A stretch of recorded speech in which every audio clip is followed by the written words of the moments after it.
toward San Francisco. I'm not made of money. We'll swim to Oakland.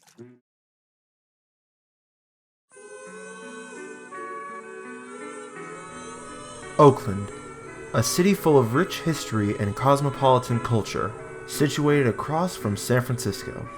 It is one of the most well-known cities in California, being a cultural melting pot and the birthplace of one of the most important social organizations in this country. However, how did Oakland become the way it was? In this video, we will be exploring Oakland's history, its deindustrialization, and Oakland's black population throughout the years.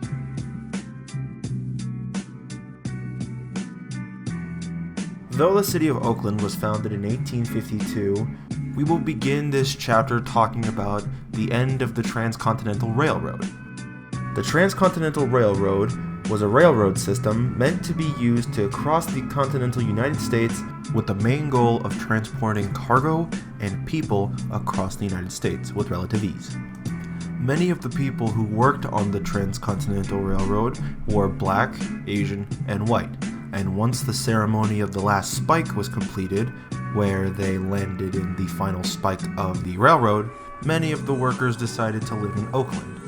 Oakland was later recognized as a city in the 1920s when lawyer Horace Carpentier was able to get the city incorporated. Because Oakland was so close to the water, a harbor and port were eventually built, which became a major source of work and profit for the city.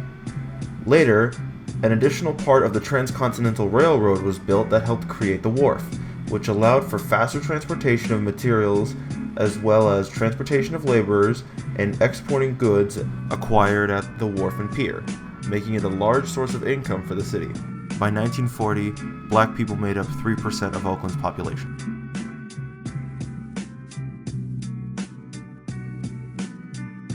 Following the completion of the Transcontinental Railroad and the Oakland Pier, people from many other states came to Oakland to work during the 1950s, some coming to Oakland looking to escape racial persecution. Many of the employees who worked on the Transcontinental Railroad also worked in developing the Oakland Pier and Wharf. However, over time, many of the black workers were replaced with white workers and or more machines, forcing many of these workers to be unemployed. Eventually, West Oakland, especially 7th Street, became a culture center for many African Americans at the time, with many black-owned businesses, restaurants, and bars opening over time. Oakland's black population had increased from 3% to 35% following the years after World War II. However, over time, the Bay Area Rapid Transportation System, or BART, was built directly above West Oakland and 7th Street, which, due to how loud BART is, caused many people who go to shops around 7th Street and West Oakland to stop going for the noise, which eventually caused many shops, bars, and restaurants to close. In addition to BART's creation, there were many government programs and policies that were specifically targeted to make black people leave the areas that they lived and worked in, such as 7th Street. This is a recurring theme in Oakland's history. Even today, black people are being pushed away from their neighborhoods and forced to relocate to other areas for many different reasons. In some cases, certain neighborhoods are left boarded up and destroyed, left to decay, holding on to memories of their past. During the Civil Rights era, Oakland became the birthplace of one of the most important civil rights organizations in U.S. history, the Black Panther Party. Before continuing, I would like to pose a question to you. Do you believe that BART was created with the idea in mind of removing black people from their neighborhoods, or do you think otherwise?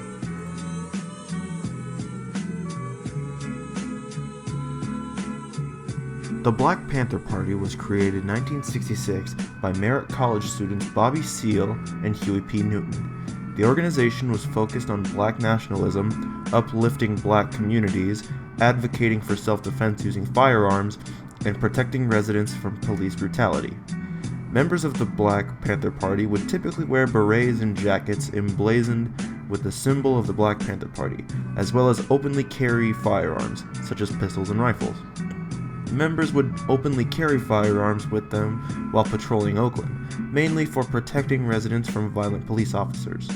Because of this, there was a lot of tension caused between the Black Panther Party and the Oakland Police Force, causing frequent fights between the two. The Black Panther Party would also frequently hold protests, where they would speak against current social aspects or government bills. For example, the Black Panther Party marched to Sacramento in order to protest against the pending Mulford Act, which was an act that would restrict the open carry of fully loaded weapons. This act was specifically targeted at disarming the Black Panther Party, as they would carry fully loaded weapons in public. Additionally, the Black Panther Party would also bring speakers to these protests, such as Angela Davis. We can be ripped off on any kind of a charge. I want to get on to the business that we came here to do today. James Fonda ran down the fact that we really, really need money. And I really hope that you will give everything you can, keeping in mind that you are defending yourselves.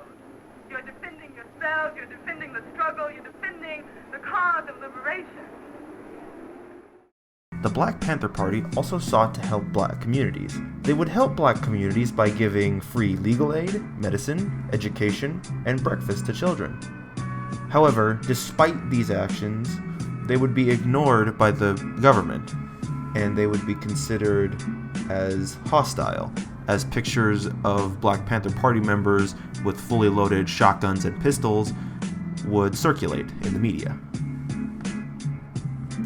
Eventually, the United States government would label the Black Panther Party as a communist organization, which, at the time, due to the rampant anti-communist ideals propagated in the United States, the FBI would internally investigate, as well as infiltrate and sabotage the Black Panther Party from within. After years of internal sabotage, as well as the death of co-founder Huey P. Newton, the Black Panther Party in Oakland ended. In conclusion, even though Oakland's Black population helped build the city and help it gain its immense wealth, Black residents were still unfairly treated in terms of jobs and being forced to move out of their homes, and even exercising their rights to protest. Without its Black population, Oakland would not be the place it is right now.